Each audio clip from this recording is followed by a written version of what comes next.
Hey, hi, how are you? I really hope you're well. I'm sending everybody positive vibes and virtual hugs, and I'm just hoping that everybody is staying strong and still hoping, praying, and believing that all of this will be over really, really soon. In the meantime, though, I really hope that people are trying to use this time to explore, different interests, maybe get to know themselves a little bit better, picking up some new skills, some new positive habits. So one of the habits that I think I have been slacking on is reading. But now, I think my love is actually growing again, and making this video was actually as a result of my renewed passion for reading. I just remembered the impact so many books have made in my life, and I thought, why don't I share it? So yeah, if you are interested in reading during this quarantine season and also carrying this habit forward after, keep on watching. So one of the books that literally transformed the way that I think, the way that I live, the way I treat people was Purpose Driven Life by Rick Warren. I love that book, and I read it about 3 years ago, and funny enough, I actually kind of gave a small review about it in a previous video, but I felt I had to still add it again to this video because that's how much it has impacted my life. So eye-opening. It talks about why we're here on earth. I don't know if anybody else has gone through that stage in their life where it's like, what is actually the point of life? That book helps you to see that everything we do, everything we have should be used to glorify our Creator. Like, we cannot live our lives thinking that we can figure out our purpose ourselves. We must seek the person who created us, because it's only him that will be able to tell us why we were created. And it really makes you think that life is so much more than just accumulating wealth and riches and fame. It's about how much impact you can have and how much glory you can bring to the person who created you. That's when you actually find the most self-satisfaction and fulfillment. Yeah. So the next book is written by another Christian author called Joyce Meyer. I love her. You can watch her sermons on YouTube. They're fantastic. And this book is actually called Battle of the Mind, and there is a sermon that matches this book on YouTube. I'll link it down below. This book made me realize that everything is about your perspective. Two people can go through the same situation but come out completely different, and it's all because of the mindset. Two people can go to an interview and both get rejected, and one person can take a very negative perspective and think, you know what, I'm not good enough, maybe I'm never gonna get a job. Another person could come out thinking, you know what, I didn't get that job, it's probably because there's another job that's better on the way. And they're gonna think, you know what, how can I take this rejection and make it a projection into a future success? You can literally live a positive life as long as you have a positive mind. The next book is The Compound Effect. I loved it so much that I had to recommend it here. It talks about doing little. Okay, doing as little as you can but as often as you can, and knowing that that little will eventually compound into something great. Okay, for example, see, I'm quite a procrastinator. I overthink things, I overanalyze. When I set out to do something, I kind of set certain standards, and if I believe that it doesn't meet those standards, then it's not going to happen. Let me just give up. Whereas thinking, oh, let me just do a little by little, self-improvement, self-development, improve this skill here and there, do a little at a time. Like, don't be that person that says, oh, I can't do it, so I'm not gonna try it all. If you wanna write a book, write one page today. Don't think it's too small. Nothing is too small, because at the end, it's gonna compound together and give you a huge result. So yeah, I'd highly recommend that one. So another one that I think is fantastic, and I read this about a year ago. There's just this hype around now. And I'm not gonna lie, I had this kind of preconception before I even got the book. I was like, oh, another book about relationships. Let me just see what it's about. But then I picked it up and I was like, wow. And I couldn't put it down because the perspective about relationships were completely different. Heather Lindsay in this book basically explains that we are so valuable. God loved us so much that he sent his son to die for us, right? So we were that valuable, that precious, that important to God. So how can we then settle or be in relationships or be connected with people who don't hold us at that same level of importance? They don't see us as precious, as valuable. She talks about how you need to cut out people who don't admire you for who you are. You know, anybody that wants to try and change you to suit them is not good for you.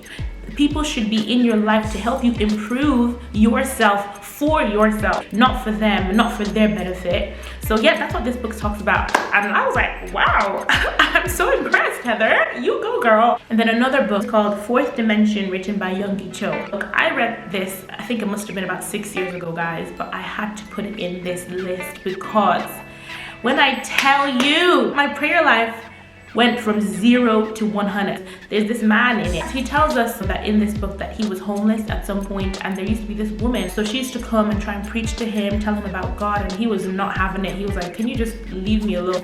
So she gave him a Bible, and as time went on, he eventually just had this urge to read it. And as he was reading it, he was like, I want to actually try out, like, you know, test this God and see. So what he did was he started writing like specific detailed prayers because he was trying to test God. And God, in all of his mercy and his loving kindness, he actually fulfilled the prayers of this man down to the T. And I was like, wow. So God can be answering prayers like this. I started praying. I said, God, the kind of job that I want, it's gonna be like this, like this, like this. And guys, I know this sounds like I'm just hyping, but I promise you, I started praying like that and my life changed. I remember when I came out of my postgraduate course and I said to God, I want to get a job like this, like this, like this, with teaching a class like this, like this. And I'm telling you that he gave me exactly what I prayed for. Because, you know, back in London, when I was doing my postgrad, that's when this whole change in the education system was happening. They were trying to remove the teaching of religious education in schools, and I was like, oh my goodness, I don't want to end up in a school that is supportive of that idea. I want to end up in a religious school. And God literally gave me that. I was working in a Catholic school. We said prayers, we sang hymns, we held mass services, and I was like, God, thank you. I started applying that principle to like my friendships. I said, Lord, these are the kind of friends that I want. I started applying that to my colleagues in work, to the kind of like house that I want to live in future, the kind of business that I want to run. I said, God, these are the specifics, please, God. And the Bible says that God will give you the desires of your heart. And not that he will give you what you pray for, but he will actually inspire you and tell you what you need to pray for. So when I come into God's presence and I'm praying, I say to him, Lord, have your way right now and take control. And I believe that when I'm praying, it's the Holy Spirit that's inspiring me to pray those certain prayers. The next book I'm going to talk about, it also links with prayer. It's called Ferment, written by Priscilla Shirer. Guys, oh my goodness, this woman of God is incredible. The kind of audacity that she imbibes in her faith is crazy. Like, she's the kind of person that would say, God, you are the reason why I'm married. Therefore, you better fix this marriage. Like, oh my God, you guys need to watch a movie that she stars in called War Room. This woman literally battles. She creates war with her prayers. Oh, and I was like watching it thinking, I need to be this kind of woman. Any nonsense that starts taking place in my house, you better know that my first resort is not going to be to cry, not going to be to go and call any counselor. I'm going to go into my battle zone and start firing prayers like, God, you're the one that did this. You better change it. The Bible says, approach the throne of grace boldly. It means you come with audacity. Especially when you know that something was God's will. It's like, oh yeah, God, you're the one who gave me this job, right? And now my colleagues are starting to annoy me. Please, you need to touch their hearts and fix them up. But yeah, she basically just like tells us how to enforce what we deserve through prayer. God has given us, victory. So let's enforce our victory wherever. We're not going to be standing for no nonsense in our homes, in our workplaces.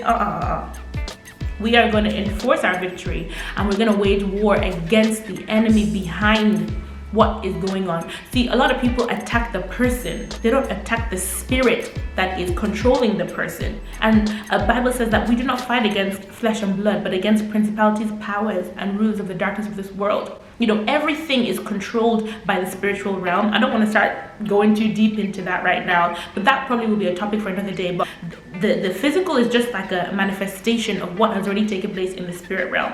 I'm sorry if I'm getting too deep, but She basically says there's no point trying to argue with your spouse, argue with your friends, argue with your work colleagues about issues.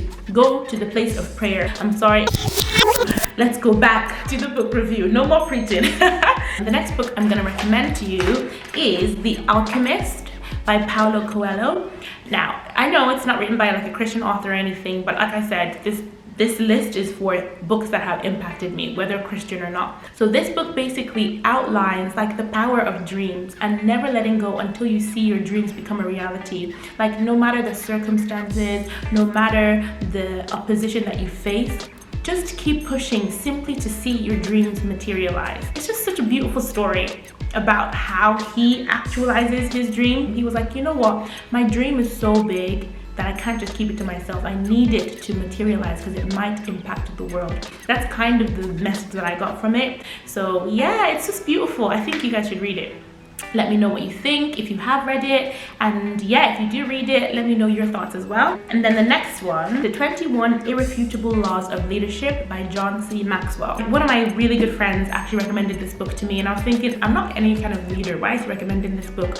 But what I actually took from it were the skills that make leaders successful. Especially there's a chapter called The Law of Process, and that just talks about how you can be effective every day, how you can manage your time effectively to make sure that you are always being productive. No matter how small of a task it is, get it done. Wake up, make your bed, clean the house, do those small little tasks that help you become more disciplined to be able to approach the bigger tasks. But yeah, those are the main books that I have read recently or over my life that has really changed my life, changed my process of thinking, changed my approach to the world and to people.